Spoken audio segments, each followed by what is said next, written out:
Alrighty, I am Roy Wetter, and this is the Good, Bad, and Ugly Real Estate Show.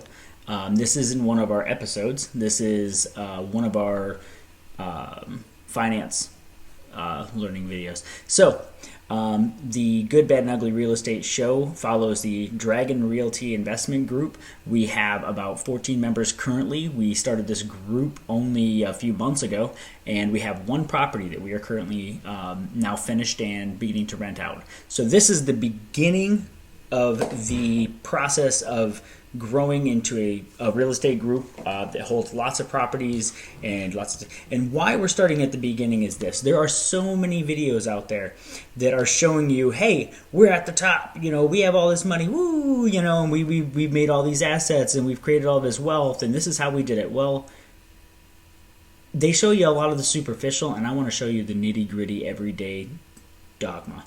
I want to show you the everyday trials and tribulations, the good, the bad, and the ugly. So with that, I will start off this show. So we are going to be talking about the commercial loan process, which you are going into as the Dragon Realty Group. We're going to be discussing different things we've been working with, different things we've been learning, and how we've been dealing with the situation we've been coming across. I have to say, I am not a licensed real estate professional in any way, shape at all. Not an agent, not an attorney, not a broker, just me, just working in this real estate investment group, investing in properties with my fellow man. The hope behind these videos is to encourage people to get out there, group together, purchase into real estate, find out how good and how lucrative it can be, and how it can change your life for the better and provide you with more time and more capabilities to live the way you want to live than ever before. This is to work on reversing the bad debt that has been spread across the United States in the world with good debt. So, anyway, this video is going to be about commercial real estate. I'm going to start off by saying that if you're one of the people that invest with us, it's going to be a great video because we're looking at one of the properties that we're actually getting into. Currently, we call it the farmhouse, but it is a nice little property just outside of town, and it's going to be different. It'll give you a good idea of what's going on with that. We actually just came into contract with it, so we're currently in the process of purchasing it. We'll see how that goes. Alrighty, going to move to this. So these are the numbers as we see it. Oh, if you saw my live on Facebook a minute ago, I got done with that thing and I looked at it and I said, you can't even see the screen. It was horrible. So I'm hoping this one turns out a lot better. I did some things, adjusted some things. All right, so as you're seeing it, this is one property split up into the way that it would look in 3 different mortgages. So we have a 30-year, I got to go to this screen. We have a 30-year mortgage, just fixed residential mortgage. We have a 15-year commercial mortgage. And we have a 20-year commercial mortgage. Now, the commercial mortgages are amortized commercial mortgages that adjust every 3 years. And we are going to be using renovation or contractor loans with those mortgages. So we get the mortgage for the property. They cover 80% of the cost of the property for purchasing. And then they also will give us a loan to cover the cost of the remodel. Now, with this loan covering the cost of the remodel, at the end of the remodel where they were only charging us interest, it gets tacked on to our property purchase loan at the same rate as the property purchase loan. So just adds to it. Alrighty. We have a $161,000 house across the board. So that's the purchase price. The closing costs are going to be about $1,700 across the board through all of these loans. The construction loan is only being utilized with the 15-year and the 20-year commercial loan. If you don't know the difference between a commercial loan and a residential loan, a lot of people get started in real estate by using residential loans, and that's because they're the cheapest way to get in as far as loans go. There's cheaper methods, but that's in some of my other videos. So as far as loans go, you can go to a lender and say, hey, I want to buy this house, they'll say, oh, cool. This is a first-time home purchase? Yeah, it is. It's fantastic. Oh, okay, cool. They're like, hey, we'll give you a 30-year mortgage. It's going to be at a, decent rate, like, probably like a 3.6, right now. Hey, we have it rates at 2.7, low threes. So, hey, you can get some pretty good ones with residential loans. So it's going to be a 30-year fixed rate, so it's not going to change for the next 30 years. And the reason they do this is this is to help people get into their first properties. Keeping that payment low helps them be able to make sure they can afford that mortgage over the course of 30 years. Now, these loans are backed by the government, and that's the reason why they can keep these loans so low, and that's the reason why they don't change why the rates don't change over 30 years, because they know that if anything goes wrong, the government's going to back that loan and that they're going to make their money. So the difference is that you can only get so many of these loans. There's also an FDA loan. I think I say that right. Anyway, it's another government-backed one that has a very low entry rate because you don't have to put that much down, which is fantastic. So what it happens is you get 3, 4, 5 of these loans, and it starts becoming very difficult to get these loans anymore because they weren't really meant for investors. They were only meant for residential home buyers. They don't want to give you too many loans because it's based off of your personal income. It's based off your personal credit report. And so when they look at you and they say, hey, man, like, you only make $40,000 a year, we can't give you a fourth house. How are you going to cover it with what you make? And so your debt-to-income ratio becomes invalid. Now, they don't take the rental income in a lot of cases and include it in your income. So you can't even use that to say, well, my income's gone up this much. They won't take it.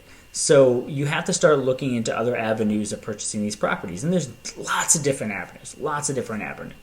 But one of the ways that you can do that is once you have 3 or 4 of these properties, you can look into going to local banks and getting a commercial loan.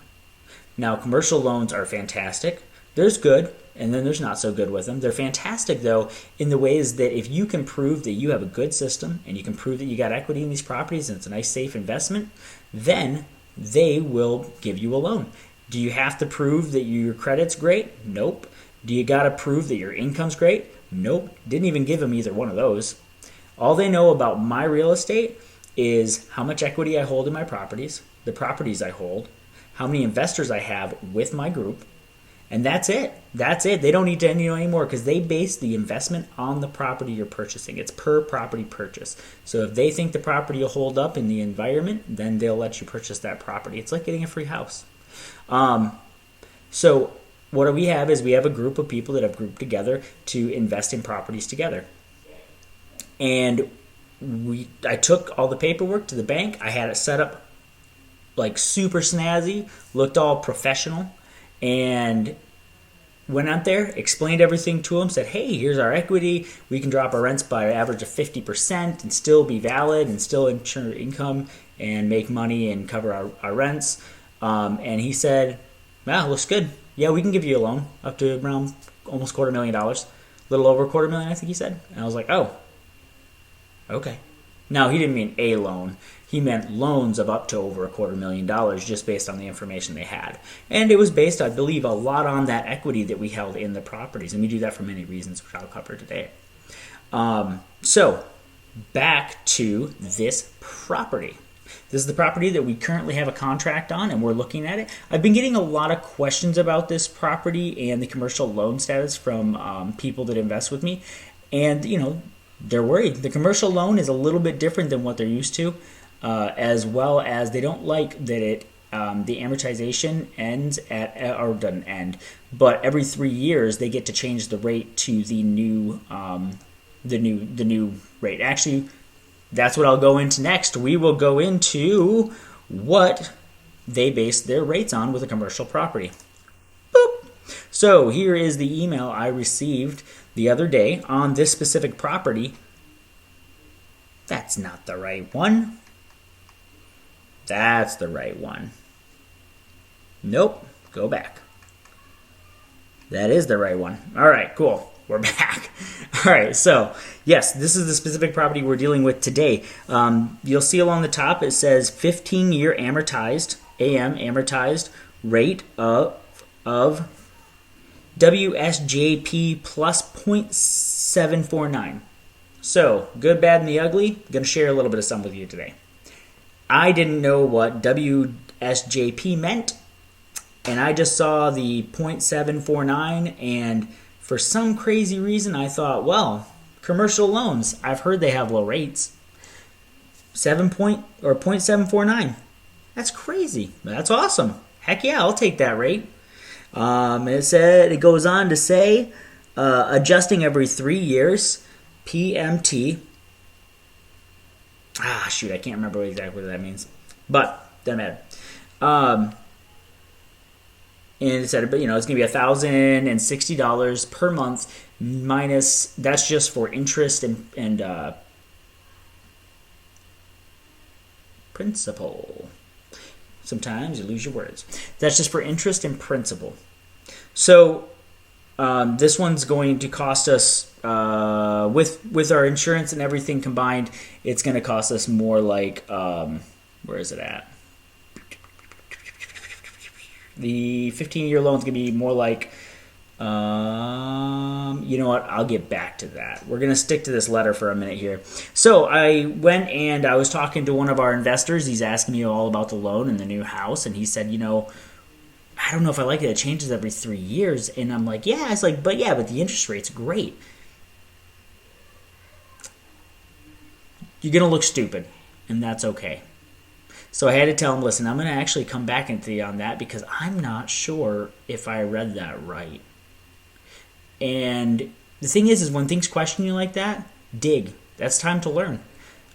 This isn't about knowing everything right away. If I wanted to know everything, I would have spent the last 2 years studying this material, and I still would be studying it today without having a single property instead of having 4 properties.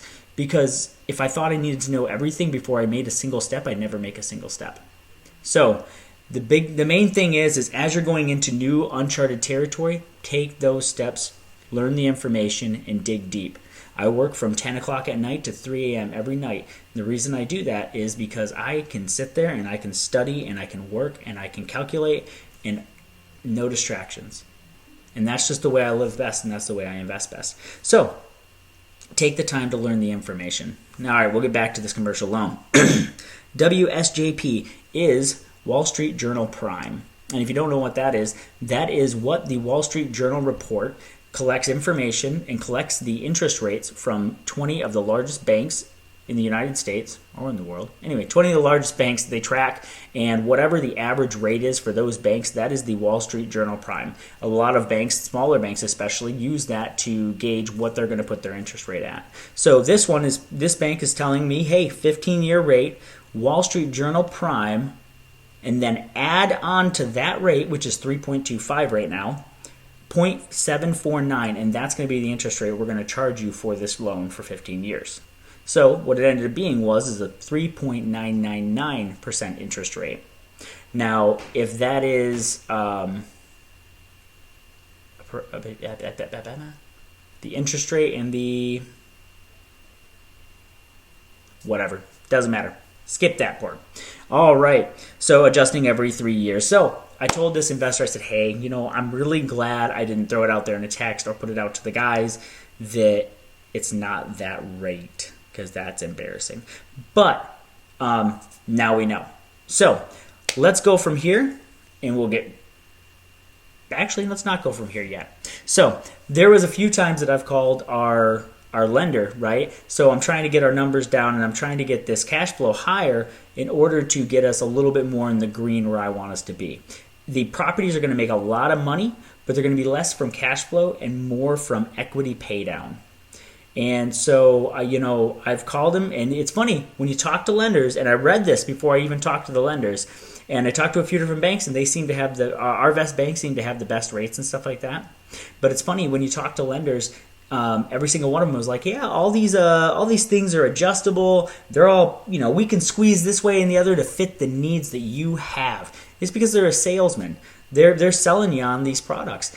And they want you to work with them, especially when they see you got a portfolio that you've been doing a good job and keeping, well above the water. And so they want to work with you, and they'll tell you what they want to tell you. But let me tell you, as I've gone back to it and I've said, hey, I'm just not loving these interest rates. What can we do about it? I was like, it's not really giving me enough cash flow that I feel as comfortable as I'd like. And they said, well, that's not something that's really, can change. And I said, okay. Well, I said, it'd be great if we didn't have to have a 20% down payment. Is there any way we can do a 15%? Because at the time, I wasn't considering the contractor loan. And so they said, well, that's actually the only area we really can't mess with at all. The 20% down is like a standard, and you really can't deviate from that. And I said, oh, okay. And then they said, and then I said, well, what about the adjusting every 3 years? I don't really like that. That's a little sketchy to think that I'd have 3 years to pay down that mortgage, and that it would then maybe jump to what the prime rate could be, which, 1979 prime rate was at 18%. In the 80s, it sailed around 8%. It went back and forth between 4 and 7% through the 90s.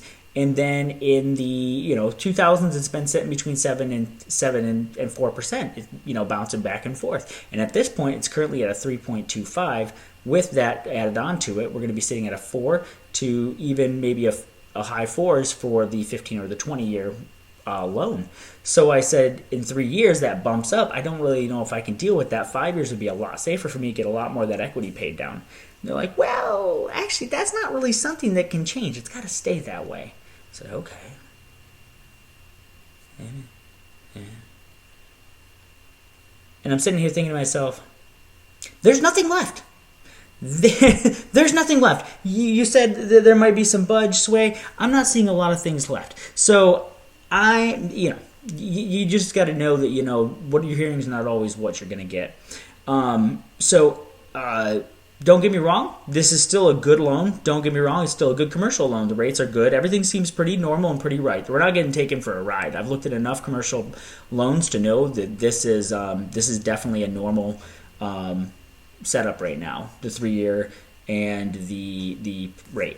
But what I will say is I'm still hunting for better loans, and I'm talking to a broker. I messaged a broker today, trying to get a hold of him, trying to get taking some recommendations from some of our investors on who they've known to deal with in the past. And hey, I'm up for suggestions. If you guys know any good lenders or good rates on commercial investment loans that I'm not tracking, hey, throw them at me. I'll check them out, and maybe I'll put in the next video on how it went.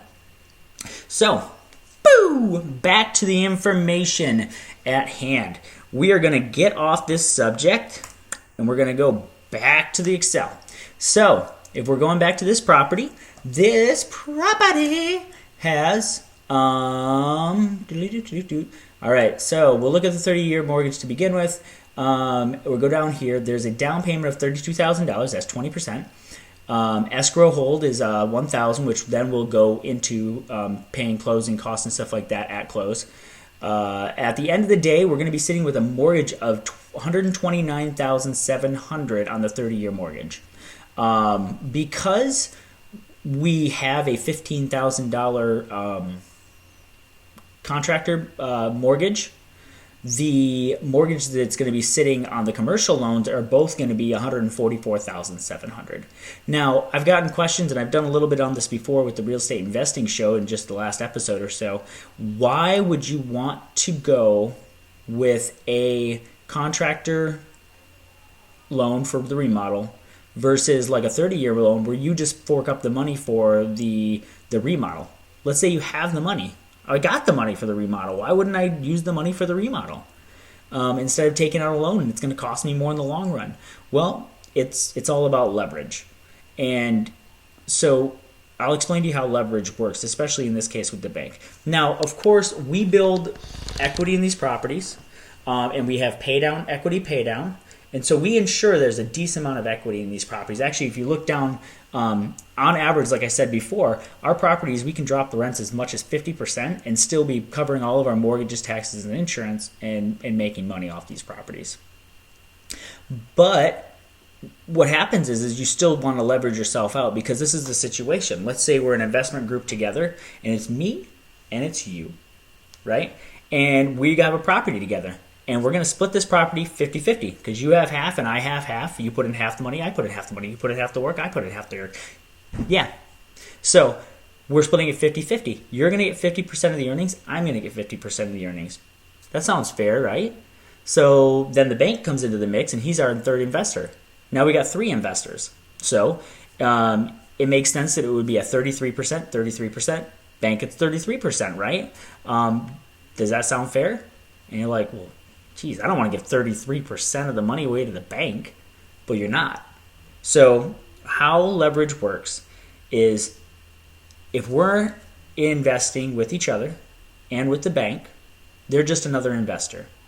Except instead of me wanting 33% and you wanting 33% and him wanting 33%, he's going to say, you know what? I don't want 33%. I just want my 4% a month for the money that I put in. So he's not going to get back the 33% of the earnings off the job. He's going to get back a 3.5-4% off the money that he invested in it. So that means that me and you get to split his profits that he doesn't want. And that is leverage. If you want any more information on it, I'll put more videos on it if you request. Alrighty. So now that we figured out the leverage portion, that's why we ended up using the $15,000 remodel loan, because we didn't mind using more money from the bank so that we could keep more of the upside. So, boopity boop, ba-doop boop. If we would have bought this property on a 30-year fixed, the remodel plus the down payment plus the closing costs would have came out to about $50,000, right? Because we're using the leverage with the contractor loan, we're going to be only forking out of our money $35,000 from us.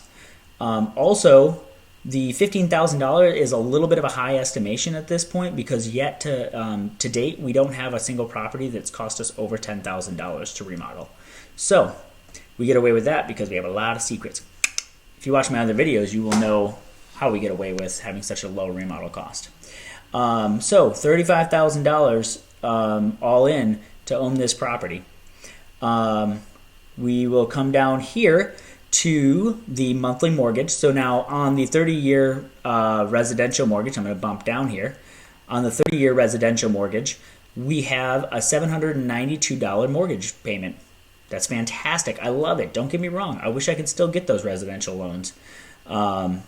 And we have a $170 management cost. Now, the management cost isn't solid. Let's say this property started having issues. We could drop that management, manage it ourselves if we really had to. So that's another way we can help. That's another security we have in these properties. So we have $792 plus the $170. You're going to end up with a whopping $908 in net cash flow every month off this property with a 30-year mortgage. Right? It's fantastic. $908 in cash flow a month off one property. Pfft, I'll take it. So what it comes down to is your total yearly return is going to be first year in cash flow is going to be $10,896 in cash flow. You're going to have equity pay down of $2,041, which if anybody knows and if anybody's watching the videos, they know there's about 2 or 3 other ways in which you make money off these properties that make money. So I'm just looking at the 2 main varieties, which is cash flow and equity pay down, because they're consistent, they're solid, and so the property will earn more money than this. So you end up making, in the total of the year, between the pay down and the cash flow, you're going to make $11,121. Now that is 22% of the $50,000 that you had to invest to get this property into renting condition and get it renting. So this property is going to make a 22% cash-on-cash return in the first year, which means it's going to take over 4 years to pay off this property, to pay off what you invested into this property. I don't know if the math was right on that in my head, but do the math yourself if you want. I'm not a math perfect, okay? I don't know everything about math, but I do run numbers a lot, and so I kind of have a lot of them at the top of my head. Anyways, boop-a-dee-doop-a-doop-boop. Back on track. So, if you look at the 15-year mortgage, that mortgage is going to be a lot higher because we have, why is that one higher? Give me a second. The interest rate's higher. Oh, it's 15 years. What am I, an idiot? Oh my goodness. Anyway, you get thrown off, you're off for life. So it's a 15-year mortgage. Obviously, you're paying a lot more towards the principal, less towards the interest, but it's going to be a higher payment. And so when you're bringing in $1,700 a month, which I don't remember if I mentioned that, but yeah, so this property is going to bring in $1,700 a month on the low end. My real estate agent and I both came up with the same number, which was $1,800 a month, but we're going to drop it back $100, be a little on the safe side. So $1,700 a month in rental income, gross, so before expenses, and then you got your monthly mortgage of $1,171, and you have $170 for the management costs. It's going to leave you with a massive $293 in cash flow a month. Doesn't sound great, right? But there is an upside. So it's also going to leave you with about $6,567 in equity paydown, because there's a lot of money going towards the principal with this large of a payment and that little of an interest coming out of that property. So between the two of them, you're going to make $10,089 that year in net income, which, because we only invested $35,000, and here's where that leverage comes in, is 29% cash on cash return for the year. So 22% for $50,000 investment, 29% for a $35,000 investment, and that's the magic. So, so it's going to be $10,089. Now, if we look at the 20-year mortgage, it's going to be a lower mortgage payment of $1,022, management fee of $170. It's going to give us a net cash flow of $508, and then it's going to have $508 a month. So that means the yearly cash flow is $6,096. The year of equity paydown is $4,366. And so you're going to have a yearly net income of $10,462. Now, I say you're going to, but let's be real here. Real estate is not guaranteed. It's one of the most solid investments, but it's not guaranteed. So these numbers can differ, based on what happens. This is my best estimation.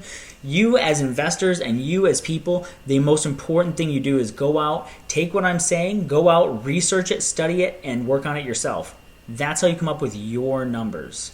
My numbers are okay to start with, but you need to come up with your numbers, especially as investors, because when you invest together in a real estate group, the legality of it is you have to have all the information on the property, and you have to make your own decision on how much money you put into that property. I can't make that decision for you.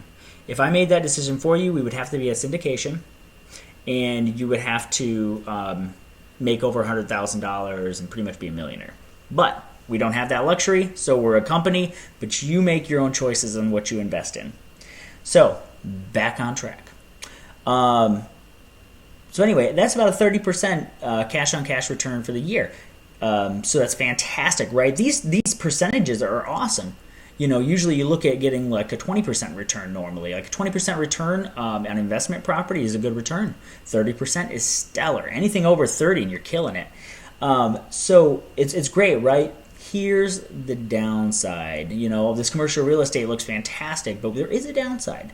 But I also have a fail-safe. So let's get into that. So downside, we have a cash flow of $293. Let's say this summer, because real estate's been high, let's say this summer real estate takes a hit and it drops, right? Rental prices go from, I could rent this house for $1,800 a month. Oh, nope, it's going to be the $1,700. Well, that's okay. And then they drop to the $1,600. And then our renter moves out, a new one comes in, and they're like, dang, like rental prices have dropped. You're down to a $1,450 rental, like a rent that you can get gross out of this property. Well, now we're paying into that property because we only had $293 of fluctuation that we could use. And now we got to pay a little bit every month in order to cover all the costs of this property. So what we do is at that point, we would cut out the management cost and we would then manage the property on our own, which takes a little bit more effort. But hey, we will do that for you, Mr. Investors. That doesn't mean that's going to happen with every property. The properties that we have that aren't with commercial real estate, they have a lot more equity, and we don't have to worry about ever having to take away the management of that property. So with this one property, we might have to cut that management fee, and then you're looking at, you got about $450, $500 that you can adjust those rents by and still be above the water and making money. All right, so that's the 15-year. Now we look at the 20-year, and we got about $508 in cash flow. So, hey, same thing. Market drops. Let's say market tanks pretty good, and you can only get about $1,200 a month out of that thing. It's like, God, never thought I'd see that out of a freaking 2,000 square foot beautiful home in a nice country area. Never thought I'd see it, but it hurts. Brings a tear to, I don't cry. No, I do. I cry. I cry at like sad movies. It's okay. You can cry, all right? Just awkward. All right, anyway, forget it. $508, right? So we have a fluctuation of $508 in our rents that we can adjust by. Let's say that's not enough.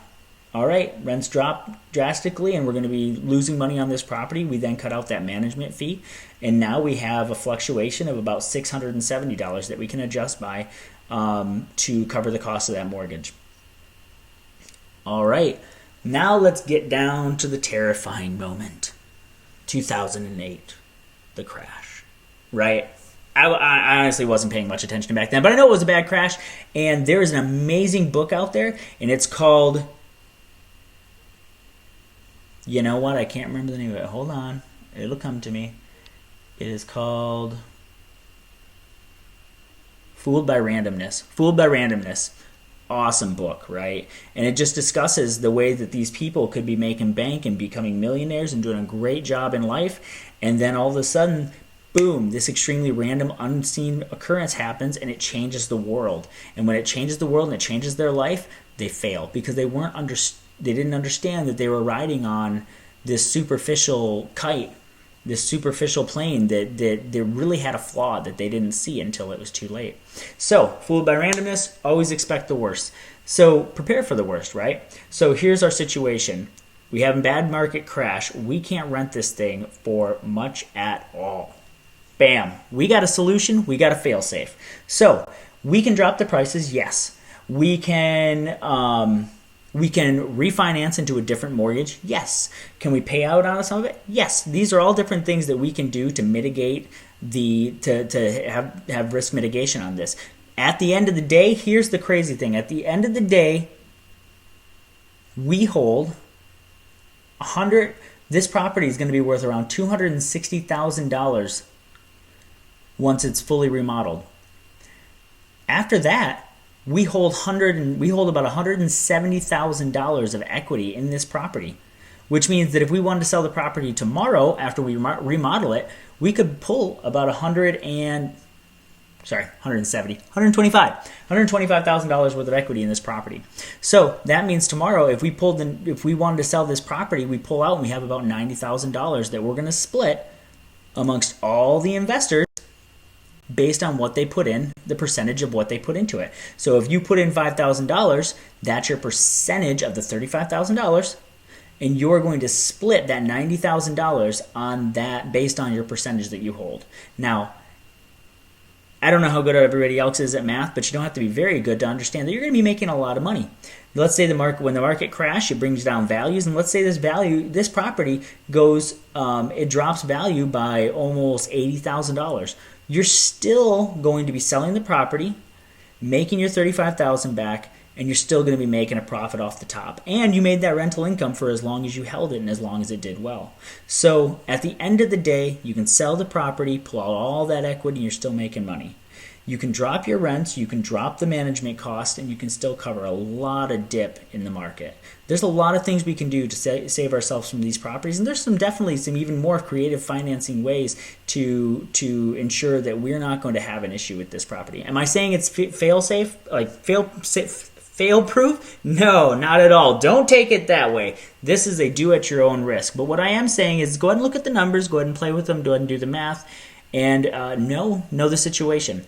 So that is the farmhouse that we are currently looking at. I am going to say that that's about it for what I wanted to say. Let me see. I think there was, you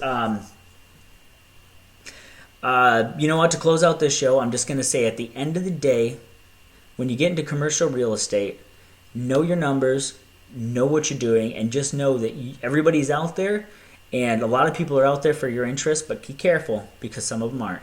And you got to make sure you do the right thing. Make sure you're doing your due diligence checks, which I'm going to do a real estate video on due diligence checks here sometime. And just make sure you're covering all your bases, constantly studying. And at the end of the day, if you're spending your life as a giver rather than a taker, and as a producer rather than a consumer, then you're doing it right. And if you're out there to help everyone else and you're out there to give value to the world, people are going to see that, and you're going to end up working with better people every day because of that. And they're going to want to help you, and you're going to want to help them. All right, that's all I had for this video. I hope you guys enjoy it, and I hope you join me in the next video, and hope you learned something, and hopefully maybe we'll see each other in the future. Awkward pause, find my mouse, stop video.